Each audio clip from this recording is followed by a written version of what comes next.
This next story is so unbelievable, we didn't think it could possibly be true. But after receiving thousands of records and declassified reports from the Army, it's confirmed that during the Cold War, the United States military conducted secret tests on unsuspecting people in the city of St. Louis.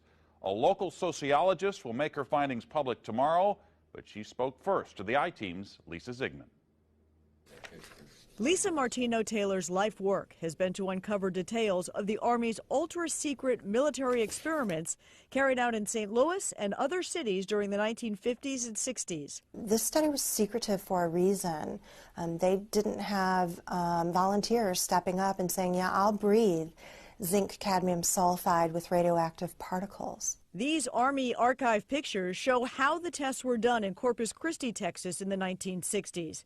In Texas, planes were used to drop the chemical, but in St. Louis, the Army placed chemical sprayers on buildings and station wagons. City officials were kept in the dark about the tests. The Cold War cover story was that the Army was testing smoke screens to protect cities from a Russian attack. The truth, according to Martino Taylor, was much more sinister. It's pretty shocking. The level of duplicity and secrecy. Clearly, they went to great lengths to deceive people. By making hundreds of Freedom of Information Act requests, she uncovered once classified documents that confirmed the spraying of zinc cadmium sulfide. The greatest concentration of this compound was sprayed near the Pruitt-Igoe housing complex just south of downtown St. Louis. It was home to 10,000 low-income people, and an estimated 70% were under the age of 12.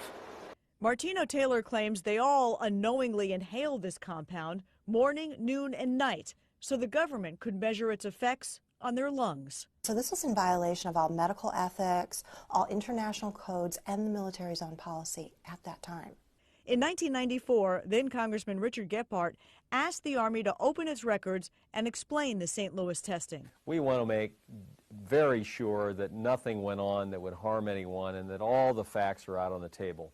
Documents released in the 90s show the Army placed sprayers on this former Knights of Columbus building on Lindell and in Forest Park. The Army always insisted the chemical compound was safe.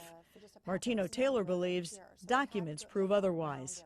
There's a lot of evidence that indicates that people in St. Louis, in the city, particularly in minority communities, were subjected to military tests that was connected to a larger radiological weapons development and testing project. For the first time, she links the St. Louis testing to a company called U.S. Radium, a company notorious for lawsuits involving radioactive contamination of its workers. United States Radium had this reputation where they had been found legally liable decades prior for producing a radioactive powdered paint that killed many young women who painted fluorescent watch dials. While the Army admits it added a fluorescent substance to the zinc cadmium compound, details of whether it was radioactive remain secret.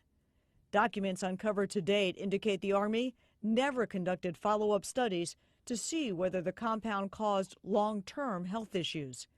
In 1972, after years of crime, poverty, and decline, the government destroyed the Pruitt-Igoe housing complex.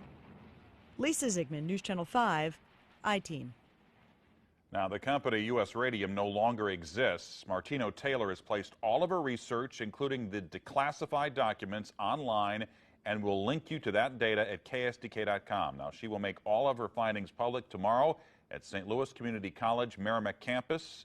In the meantime, if you remember the spraying, the I-Team's Lisa Zigman would like to hear from you. You can email her at lzigman@ksdk.com.